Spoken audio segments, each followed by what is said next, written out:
호세아 8장 1절부터 14절 말씀 가지고 오늘 은혜를 나눕니다. 지난주 말씀은 하나님께서 악인들의 모든 죄를 다 기억하고 계시면서 회개하고 돌아오기를 기다리시기에 즉시 심판하지 않는다는 것이었습니다. 그런데도 그것을 인정하지 않는 자들은 빵가마에 남아있는 불씨처럼 남아있다가 갑자기 하나님을 대적하여 일어난다는 것이었습니다. 하나님의 백성들은 마치 뒤집지 않은 빵과 같아서 이방인들이 먹다가 뱉어버리고 곰팡이가 피게 된다는 겁니다. 백성들은 하나님께 회개하고 돌아오도록 어려움을 주실 때도 하나님께 돌아오지 않고 우상들에게 간구한다는 것입니다.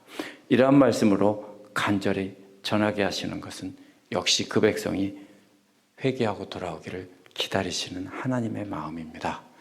그래서 오늘 말씀에서는 이스라엘은 바람난 아내가 정부와 정을 통하고 나서 위기가 닥치자 남편에게 도와달라는 것과도 같다는 것입니다. 바람난 아내가 같은 이스라엘은 바람에 심은 것을 허리케인 같은 광풍으로 다 날아가 버려서 아무것도 남지 않는다는 겁니다. 이스라엘은 깨어진 그릇처럼 버려져서 아무도 거들떠보지 않는데 그렇게 깨어진 그릇과 같은 이스라엘이 창녀처럼 몸을 파는데 돈을 받고 몸을 파는 게 아니라 돈을 주고 몸을 파는 창녀라고 말합니다. 하나님과 우상과 함께 섞어서 탐욕적으로 하나님을 믿은 결과입니다. 1절부터 4절은 위기가 닥치자 하나님을 안다며 부르짖는 이스라엘이 나옵니다. 원어는 1절에 보면 이렇게 되어 있습니다. 내 입술에 뿔나팔 여호와의 집에 독수리처럼 이렇게 되어 있습니다. 이것을 알기 쉽게 의역했기 때문에 이렇게 되어 있는데요. 이게 무슨 말인지 정확히 알기가 어렵습니다. 내 입술에 뿔나팔 여호와의 집 위에 독수리처럼 이것을 이렇게 해석합니다. 그래서 뿔나팔이 내 입술 위에 있는 것처럼 독수리가 여호와의 집에 있다라는 뜻으로 해석하는 사람들이 있습니다. 그러면 적이 나타났을 때 뿔나팔을 대는 것처럼 독수리가 갑자기 여호와의 집에 내려온다는 것이 됩니다. 그러면 처럼이라는 말을 뿔나팔로 옮겨야 됩니다. 독수리처럼 해서 처럼으로. 그래서 NIV는 처럼이라는 말을 지우고요. 독수리가 여호와의 집에 덮친다는 뜻으로 번역했습니다. 그러면 시체를 뜯어먹는 부정한 새인 독수리가 여호와의 집에 내려오기 때문에 빨리 뿔나팔을 불라는 것입니다. 사람들이 모여서 부정한 독수리를 잡아야 된다는 것입니다. 이렇게 해석하면 성전 위에 내려오는 독수리가 얼마나 강렬한지 강렬하게 경고하는지를 말하는 비유라고 봅니다. 독수리가 성전에 대해서 혐오스럽고 부정한 동물이기 때문에 이스라엘 제사장들이나 이방신들을 여호와의 전에 독수리로 비유한 것일 수도 있다고 볼 수 있습니다. 이렇게 해석한 것이 NIV의 해석인데요. 여기서는 처럼이라는 말을 삭제했습니다. 그러나 처럼을 지우면 안 됩니다. 그렇기 때문에 새번역이나 개역개정은 내 원수 또는 적군이라는 말을 넣었습니다. 적군이라는 말에 원어 없는 말을 넣었는데요. 적군이 독수리처럼 내 원수가 독수리처럼 여호와의 집에 덮친다. 이런 뜻으로 번역하는 것입니다. 그러면 독수리가 빠르게 덮치는 것처럼 내 원수들이 여호와의 집을 덮칠 것이니까 빨리 뿔나팔을 불라는 것입니다. 왜냐하면이란 말로 그 이유를 설명하고 있습니다. 그 이유는 그들이 하나님의 언약을 어기고 율법에 대해서 반역을 일으켰기 때문이라는 겁니다. 언약을 어기고 하나님의 율법에 반역을 일으킨다면 그 백성을 심판해야 하는데 적군들이 하나님의 집 위에 독수리처럼 덮친다고 하니까 이게 이해하기가 어렵습니다. 이렇게 다양한 해석이 있는데요. 이럴 때는 항상 뭐라고 합니까? 문맥을 보라고 했습니다. 2절에 보면 뭐라고 되어 있냐면요. 2절에서 그들이 내게 부르짖을 것이다. 원어에서 이렇게 되어 있습니다. 나에게 호소하면서 이렇게 되어 있죠. 그들이 내게 계속 부르짖을 것이다. 개역에 있는 장차라는 말도요, 원어에 없는 말을 넣은 것입니다. 이어서 우리 이스라엘이 주를 아나이다, 압니다. 이렇게 했습니다. 우리 이스라엘이 주님을 안다는 것입니다. 여기서 안다는 말은요, 이게 사랑하는 남녀 관계에서 쓰는 말입니다. 그냥 우리가 나 저 사람 알아 이런 뜻이 아니라 아주 친밀한 관계라는 뜻입니다. 그렇다면 2절을 통해서 보면 문맥은 원수들이 독수리처럼 하나님의 집을 덮친다는 것입니다. 독수리가 어떻게 됩니까? 빠르게 내려오죠.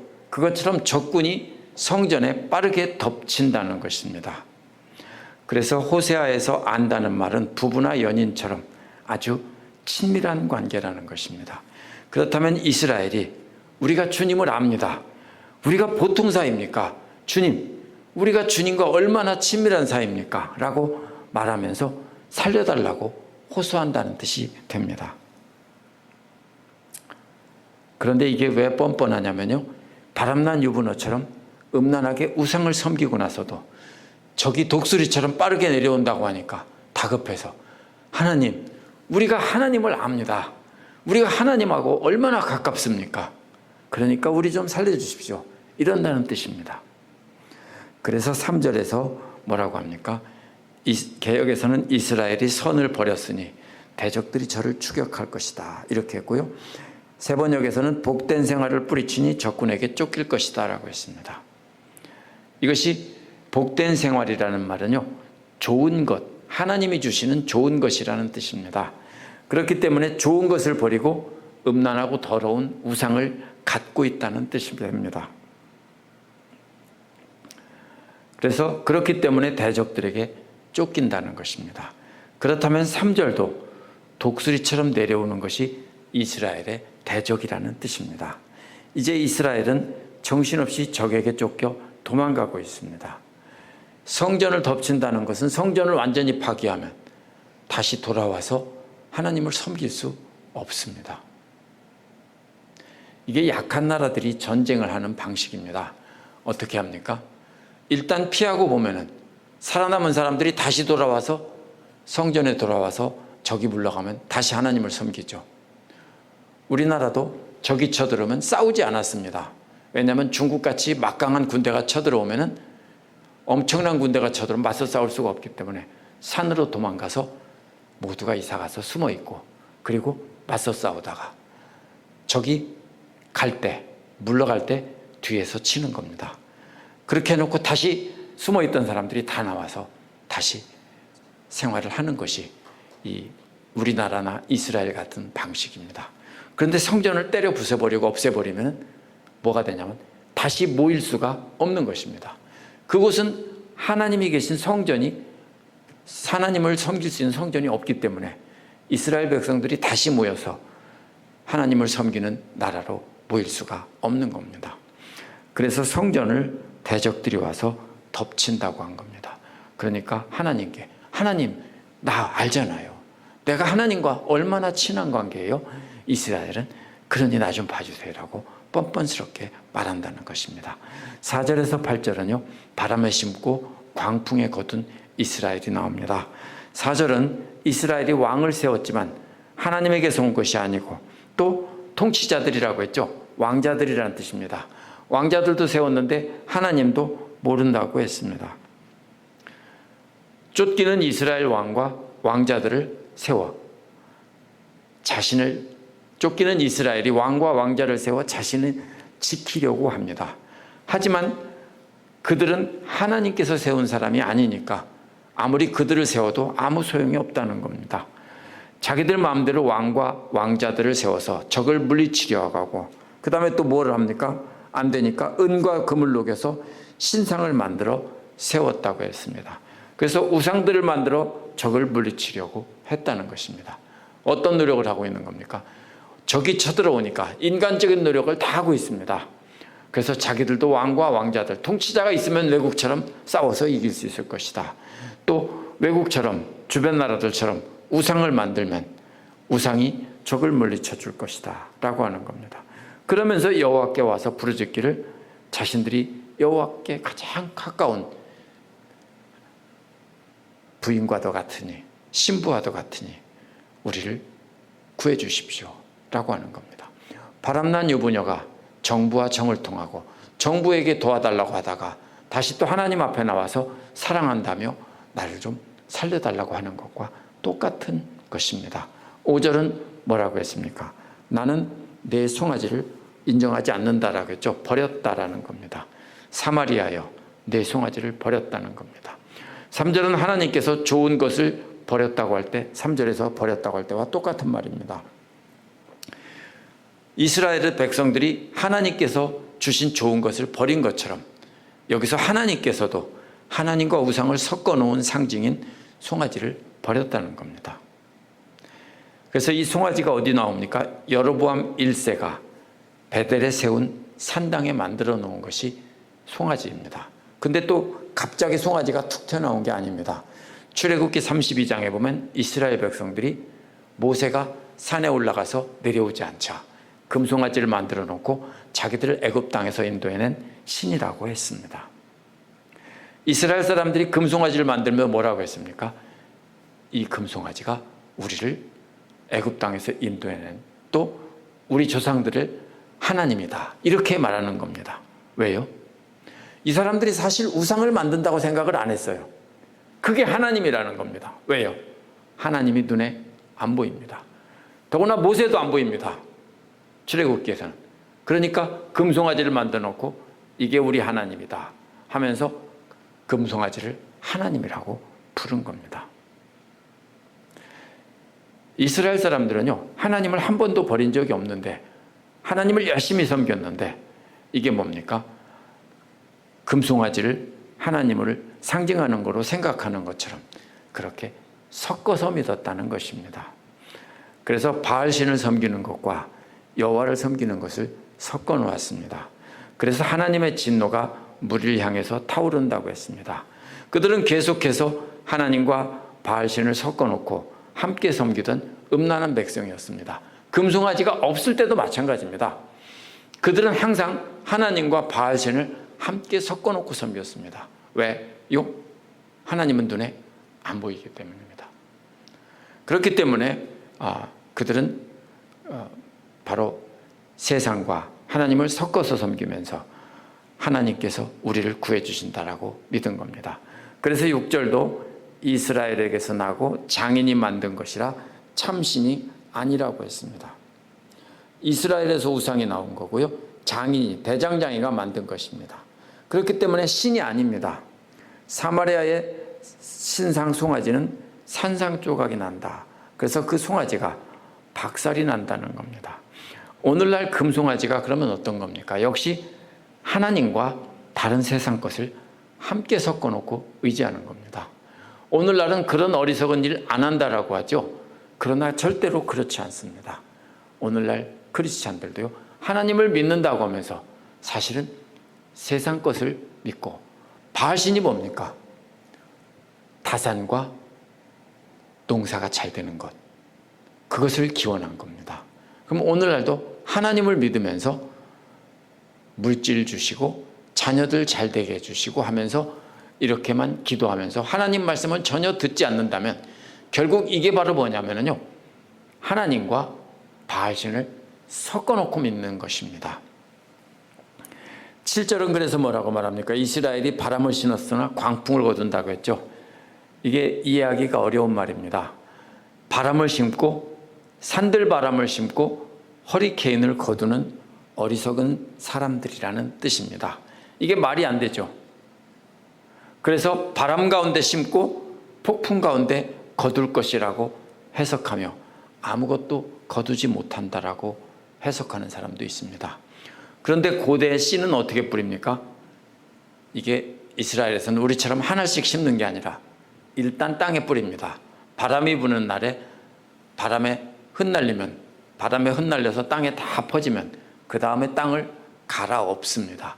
그러면 씨앗이 어떻게 됩니까? 땅속 깊은 곳으로 들어가겠죠. 그래서 금방 마르지 않습니다. 우리같이 그렇게 땅 위다 심으면 이스라엘에서는 바로 타 죽어버립니다. 그래서 땅을 뿌리고 뒤집습니다. 그런데 산들바람에 씨를 뿌리고 허리케인과 같은 광풍에 거둔다면 아무것도 남지 않게 되는 겁니다. 그래서 뭐라고 말합니까? 여기서 곡식줄기가 자라지 못한다고 했죠. 곡식이 다 날아가고 곡식줄기가 없어진다는 겁니다. 왜요? 허리케인이 불다가 줄기까지 다 날아가 버렸다는 겁니다. 그러면 심은 씨앗만 날아가는 게 아니라 어느 정도 자랐는데, 잘 자라고 있는데 열매가 맺히는데 허리케인이 불어서 다 날아가 버렸다는 것입니다. 그래서 이삭을 맺지도 못한다는 겁니다. 그래도 남는 건 있겠죠. 그래서 그 남는 것은 누가 먹습니까? 바로 남의 나라 사람들이 와서 거두어 먹어버린다라고 했습니다. 8절은요, 이 곡식이 진짜 곡식을 말하는 것이 아니라는 것을 8절을 보면 알 수 있습니다. 이스라엘은 이미 먹히고 말았다라고 했죠. 그러면 이것은 바로 이스라엘 사람들을 말하는 것이고요. 그래서 씨를 뿌리는 것도 이스라엘 사람들에게 말씀을 뿌려서 이스라엘 사람들이 열매 맺는 신앙으로 자라도록 한다는 비유입니다. 그래서 8절은 광풍에 날아간 것이 곡식이 아니라 이스라엘이라고 하는 것입니다. 삼켜졌다는 말은요, 물을 다 마시고 난 빈컵 같은 뜻으로 해석할 수도 있고요, 독수리가 삼킨 것으로 해석할 수 있는데요, 독수리가 삼킨 것으로 해석하는 것이 문맥에 맞습니다. 이제 이스라엘은 여러 나라 가운데 있는 것이 즐겨 쓰지 않은 그릇과 같이 되었다. 쓸모없는 그릇처럼 되었다는 것입니다. 어떤 때 버립니까? 깨지면 버리죠. 깨져서 못 쓰게 되면 버립니다. 수많은 나라들 가운데 던져져 있지만 아무도 사용하지 않습니다. 빈 그릇인데다가 깨지기까지 했기 때문입니다. 왜 그렇습니까? 바람에 날아가 버린 줄기와 이삭들이 이번에는 뭘로 바뀌었습니까? 깨진 그릇의 비유로 바뀐 겁니다. 그래서 바람에 날아간 이삭줄기나 깨진 그릇은 다 이스라엘을 상징적으로 말하는 것입니다. 그래서 창녀처럼 비유하다가 또 씨앗의 비유로 비유하다가 마지막에는 깨진 그릇입니다. 그러나 전부 똑같은 그림입니다. 이스라엘은 아무 쓸모없는 존재가 되었다라는 것이 바로 4절에서 8절의 내용입니다. 9절에서 14절은 이제 창녀같이 아시리아로 간 이스라엘이 나옵니다. 9절은 뭐라고 말합니까? 그들은 외로이 떠돌아다니는 들나귀처럼 아시리아로 올라가서 도와달라고 빌었다라고 했죠. 그래서 이 들나귀는 얼룩말처럼 떼를 지어 살기를 좋아하는 동물이라고 합니다. 그런데 홀로 떨어져 있기 때문에 아무도 함께하지 않고 버려진 들나귀와 같은 존재입니다. 그런 것은 사나운 짐승의 밥이죠. 그래서 이 이스라엘이 아시리아에게 도움을 청하러 갔지만 강력한 힘을 가진 동맹을 얻는 대신 자신 홀로 남겨진 들나귀와 같다라는 것입니다. 아무도 돌보지 않는 들판에 놓여진 보호막도 없는 들나귀는 먹잇감이 되는 것처럼 아무도 거들떠보지 않는 버려진 창녀와 같다라고 했습니다. 그래서 들나귀의 비유가 이제는 창녀의 비유로 바뀝니다. 그래서 본래 창녀는 돈을 받고 남자와 잠자리를 합니다. 근데 깨진 그릇과 같은 존재이기 때문에 아무도 거들떠보지 않습니다. 돈을 받지 못합니다. 길거리에 버려진 더러운 거지 밥그릇과 같은 그런 것이기 때문에 아무도 쳐다보지 않습니다. 그래서 이제 이 더러운 거지 창녀는 거꾸로 돈을 주고 잠자리할 남자를 얻는 겁니다. 그렇게 해서라도 도움을 받으려고 하는 겁니다. 10절은 깨져서 버려진 그릇과 같은 창녀인 이스라엘이 돈을 주고 남자를 얻는 비유를 말한 것입니다. 그래서 여러 남자를 얻는 비유입니다. 이제 이스라엘은 여러 남자에게 값을 주고 군대를 산 것입니다. 그런데 여호와께서 이제 그들을 모으신다는 겁니다. 여호와께서 모으신다는 말은 이스라엘을 구원하는 게 아니라 그들이 이스라엘 상대로 전쟁을 한다는 것입니다. 말이 안 되죠.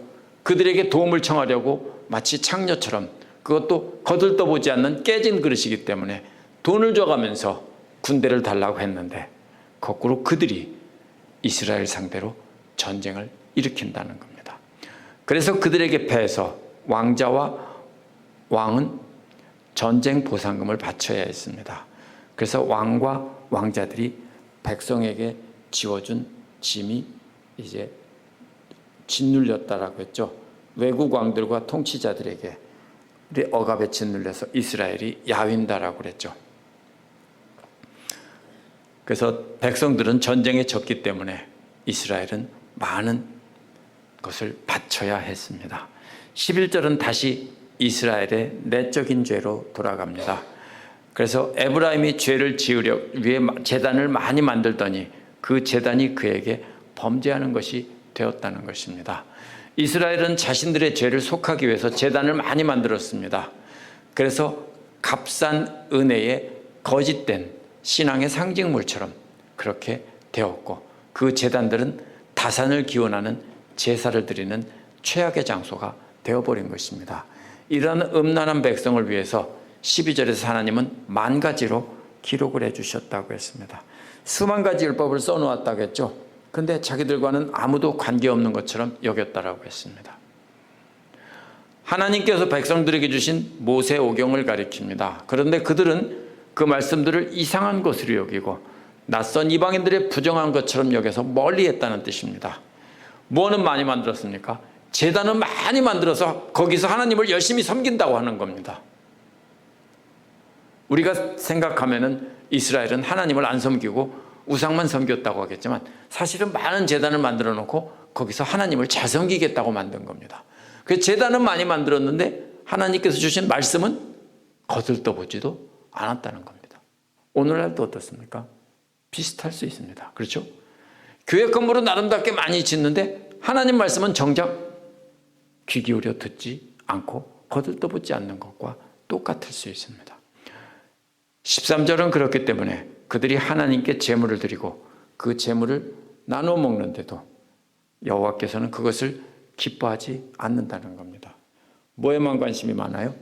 그 사람들은 하나님께 예배하는데, 제사를 드리는데 관심 있는 게 아니라 그 제물을 나누어 먹는 것만 좋아한다는 겁니다.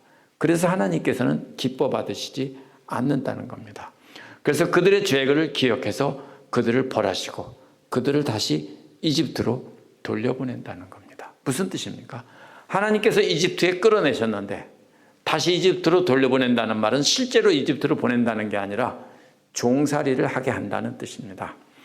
이제 14절이 결론입니다. 이스라엘은 자기를 지으신 이를 잃어버리고 왕궁을 세우고 유다는 견고한 성읍을 많이 쌓았다는 겁니다. 이거 뭐죠? 적을 지켜야 되니까 왕궁을 세우고 강력한 왕을 세워서 자기들을 지켜달라고 부탁하고, 또 성들도 많이 지어가지고 적이 쳐들어와도 막아낼 수 있게 하는 것을 하는 겁니다. 뭐를 하는 겁니까? 하나님을 의지하는 대신에 인간적인 노력으로 자기들이 적을 막을 수 있게 그렇게 한다는 겁니다. 하나님 대신 자기들의 노력으로 자신들을 지키려고 했다는 것입니다. 그렇기 때문에 하나님께서는 그들이 세우고 쌓은 모든 것들을 다 태워버리신다는 겁니다. 우리가 이것을 쉽게 생각하지만요, 우리가 어려움을 당하면 하나님께 간절히 부르짖기보다는 어떻게 합니까? 인간적으로 우리가 할 수 있는 것을 찾아가기 마련입니다.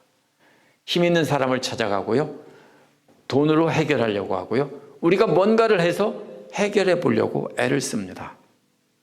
그게 바로 뭐예요? 오늘 말씀에 나온 금송아지와 하나님을 섞어 놓은 것이고요. 제단은 열심히 짓는데 하나님 말씀은 듣지 않는 사람들과 똑같습니다. 출애굽기에서 이스라엘 백성들이 금송아지를 만든 것은 금송아지가 자신들을 이집트에서 인도내신 하나님의 상징물로 만든 거지 우상을 만들려고 만든 게 아닙니다. 여로보암 역시 하나님의 상징으로 만들었습니다. 자신의 생각을 따라 자신들의 하나님도 자식을 많이 낳게 하고 농사가 잘 되게 하는 그런 하나님이길 바라서 그것을 자신들만의 하나님을 만들어낸 것입니다. 오늘날 교회들도요, 금송아지를 만든 이스라엘 백성들과 크게 다르지 않습니다. 성경 말씀에 나오는 하나님 대신 자신들을 잘 살게 해주고 강력한 나라로 만들어주는 신으로 바꾸어 믿어왔기 때문입니다. 성경의 하나님을 자신들의 탐욕을 입혀서 믿는 순간 살아계신 하나님은 금송아지 우상이 되는 것입니다. 세상에서 물질 축복받고 번영을 기원하며 하나님은 그런 복 주시는 분이라고 말하면서 많은 사람을 끌어모았습니다. 이 땅에서 하나님 나라를 이루어야 된다며 기독교를 국교로 만들고 강제로 사람들에게 하나님을 믿게 한 것이 중세 교회들입니다. 그런데 중세 교회는 그래서 왕들보다 더 강력한 권한을 가졌습니다. 종교개혁자들도 역시 같은 방식으로 강제로 믿게 해서 강력한 교회를 만들려고 했습니다. 이게 뭡니까? 전부 하나님과 금송아지를 섞어 만든 것입니다. 그러나 이러한 신앙은 결국 하나님과 우상을 섞어 놓은 금송아지를 섬기는 것이고요. 이러한 신앙은 바람의 도움으로 씨앗을 뿌리지만 허리케인의 광풍에 다 날아가고 아무것도 없는 겁니다. 알곡이 없는 쭉정이 신앙이 돼서 다 불태워지는 겁니다. 왜요? 하나님의 말씀에는 귀를 기울이지 않고 우리가 눈에 보이는 예배, 형식만 강조하기 때문입니다. 그래서 세상의 부귀영화를 얻습니다. 이것 봐라, 우리 하나님이 이렇게 축복해 주셨다. 하지만 결국에는 깨어진 그릇처럼 돼서 내어버려지고 아무도 쳐다보지 않는 존재가 되어버리는 겁니다. 기도하겠습니다.